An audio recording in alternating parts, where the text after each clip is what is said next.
Welcome to the debate. We are diving straight into one of the most enduring arguments really in reality television, using the end of Big Brother 27 as our jumping off point. So Ashley Hollis won, near unanimous vote, and BB27, it didn't have those immediate loud rigging claims like some past seasons, but the franchise's history, it's just full of production interference accusations. It makes us ask, I think, a really critical question. Is Big Brother actually a genuine competition? Or is the sheer level of production meddling, from casting, editing, twists, is it so pervasive that the show is basically just an engineered story, not a real game? My view is that the cumulative evidence, well, it fundamentally compromises the game's integrity. And well, that's exactly where we differ. I mean, I absolutely acknowledge manipulation exists. It's reality TV, drama needs a nudge sometimes. But I strongly maintain that the core gameplay, and especially the final outcome, who wins, it's not predetermined. It can't be, legally speaking. The strategic choices the players make, coupled with those federal regulations, they still decide who walks away with the $750,000. See, look, the collidative integrity of this show, I really believe it's mostly an illusion, right? It's designed to keep us watching while production quietly steers the ship, manages the narrative. A true game needs fair rules that apply equally. But we know production controls pretty much everything. House utilities, who gets what information, when, and we've seen them selectively enforce rules. Remember the hesitation to punish really blatant stuff in BB15? Or the alleged slop violations that seem to conveniently help Jackson Mitchie in BB21? When the people running the game pick and choose when the rules matter, they are actively, shaping the competition itself. Okay. I think maybe you're conflating the motive for creating drama with the actual legal necessity of maintaining a competition. That difference between shaping the story and actually determining the winner, that's critical. Big Brother has to be a competition under U.S. law. This isn't just like a historical footnote. Federal laws from the quiz show scandals back in the 50s explicitly forbid TV shows from pretending to be competitions if the outcome is fixed or scripted by producers. So yes, the manipulation focuses on the scaffolding, casting volatile people, scripting those, frankly, often cheesy diary room lines for sound bites, but the actual strategic result.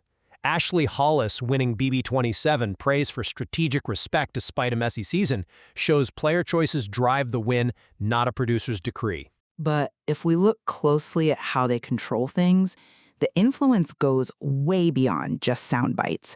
We've heard it time and again from former house guests. The diary room isn't just for commentary. It's used for leading questions. It's designed to, subtly nudge behavior, or maybe more concerningly, expose alliances. Donnie from BB16 talked about realizing producers were kind of feeding him lines to make him feel safe, which immediately told him he was probably going up on the block. And then there's the competitions themselves. Their structural integrity is questionable, isn't it? Fans point to things like alleged wind or water adjustments in crucial endurance comps, or claims of villain saves where a competition seems tweaked to help someone out.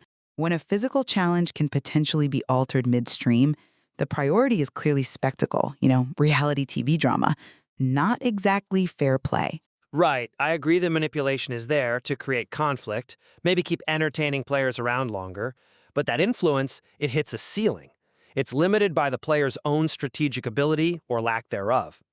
Even when production throws in those huge game-altering twists, and they definitely do, the jury still holds the ultimate power. Think about BB14, the coach's twist.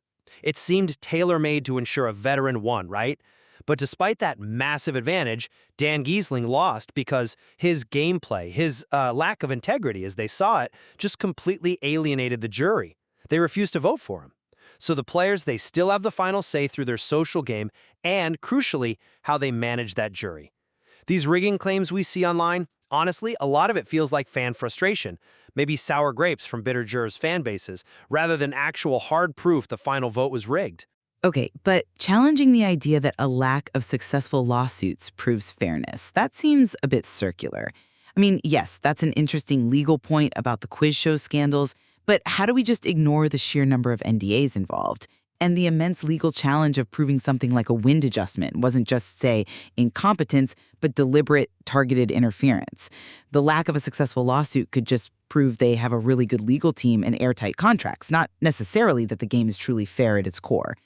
And more fundamentally, how can we really cleanly separate narrative control from the actual gameplay when the edited reality that the jury sees or even the perception within the house is shaped by production? Because the two things, the strategy and the story, operate under different constraints. The strategic mechanism, the voting, the jury's final decision, that part is legally protected. The narrative presentation, the editing, that's not under the same legal scrutiny. That production heavily influences who even makes it to the end to face that jury and how those finalists are perceived by them. The game doesn't happen in a vacuum. It happens within a narrative framework that production builds and controls. Take editing bias, for example. We saw it with Taylor Hale in BB24, that incredibly negative portrayal early on, or how they seemed to soften the edit around Jackson Mishy's actions in BB21.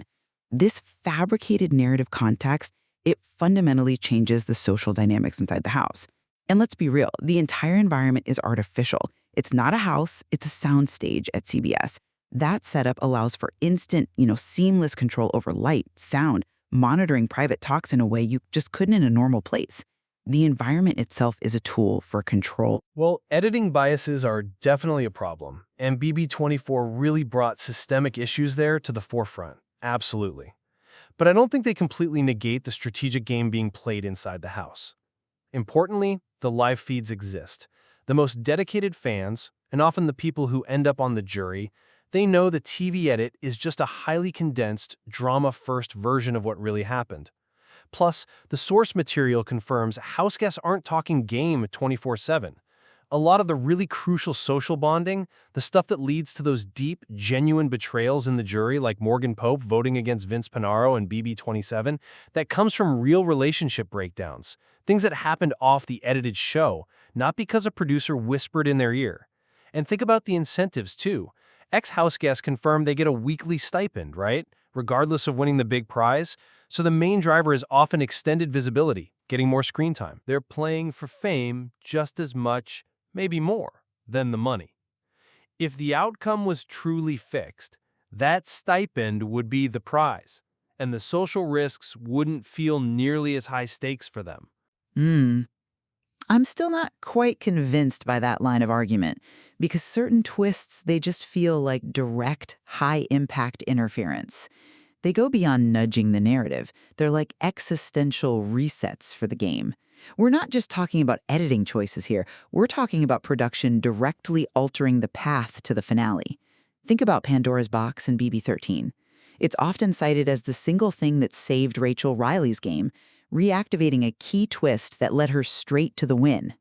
That isn't player strategy. That's production handing a lifeline to someone they seemingly favored. Or maybe even worse, Paul getting 3 weeks of safety right at the start of BB19. 3 weeks? That early in the game, it basically neutered the house's ability to target a known major threat during the most crucial formative stage. If production can essentially force an HOH to open a box that completely reshapes the endgame, how is the competitive structure not fundamentally compromised? That's a very strong point about the power of those twists, definitely. But we also have to look at how often these major interventions fail to actually produce the intended winner. Even those confirmed producer pushes, like Paul's huge safety net in BB19 or that heavy-handed coach's twist in BB14, they ultimately didn't work. Why? Because of player error. Paul still lost by 1 vote because he botched his jury management. So the twist can give a player a massive boost, yes, but they still have to stick the landing.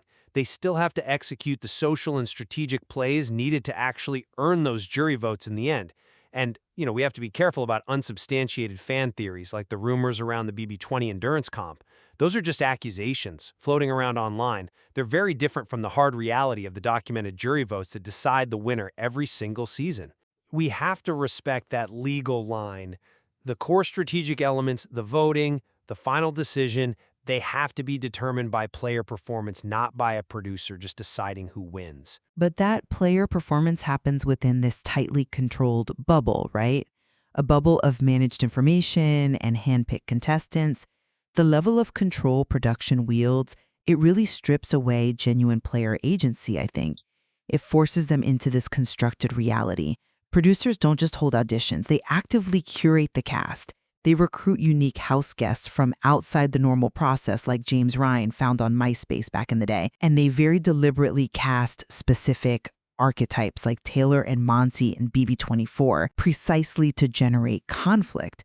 So when the entire environment is fake, when producers control the heat and the lights, and when players are, according to some accounts like Natalie from BB18, being actively pushed towards certain alliances, the agency feels diminished. It feels like players are choosing between producer-suggested paths within a system built solely for drama. Can the person who wins really claim full independent credit for their victory when the stage, the actors, even the lighting cues are managed by outside forces aiming for entertainment value? I actually think the best players win because they understand the stage is fake.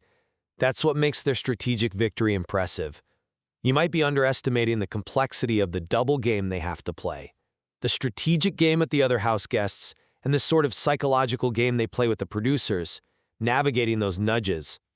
The really skilled players, like Ashley Hollis winning almost unanimously, they manage to leverage that controlled environment. They use the producer interactions, the narrative constraints to their own advantage while still executing their personal strategy. And we can't just dismiss the real-world consequences of their actions in the house. The fact that things they do, like Vince Pinaro's specific betrayals in BB27, can genuinely affect their lives afterwards, costing them sponsorships or jobs, that proves there's real agency and reality to their choices, even if the backdrop is manufactured for TV. The setting might be artificial, but the alliances formed, the betrayals felt, and that final jury decision, those are real actions made by real people under immense pressure. Okay, so to wrap up my side, the sheer amount of evidence from, the confirmed scripting in the diary room used to sway alliances to these massive twists clearly designed to save certain players, plus the overall structural control of the house and information flow, it all strongly suggests that Big Brother fundamentally operates as a highly curated reality TV show first and a competition second. The winner often seems to be a product of both good gameplay and favorable production wins, which makes calling it purely a competition feel, misleading. And I'd summarize my perspective by emphasizing the strategic legitimacy. The core game mechanics, the weekly votes, how people perform in comps, and especially that final jury decision, those remain unscripted. They have to be because of those anti-rigging laws. They are ultimately down to player agency. So while the show absolutely manufactures drama and crafts easy-to-follow narratives for viewers, that $750,000 prize is still awarded based on who played the most effective strategic and social game. Ashley Hollis's win in BB27, I think, shows exactly that. The players who skillfully navigate both the production element and their fellow house guests are the ones who ultimately triumph. So the true nature of the game, it seems, remains kind of suspended between those two poles.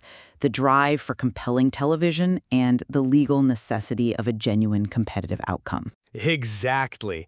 And maybe that inherent tension is the enduring appeal of Big Brother.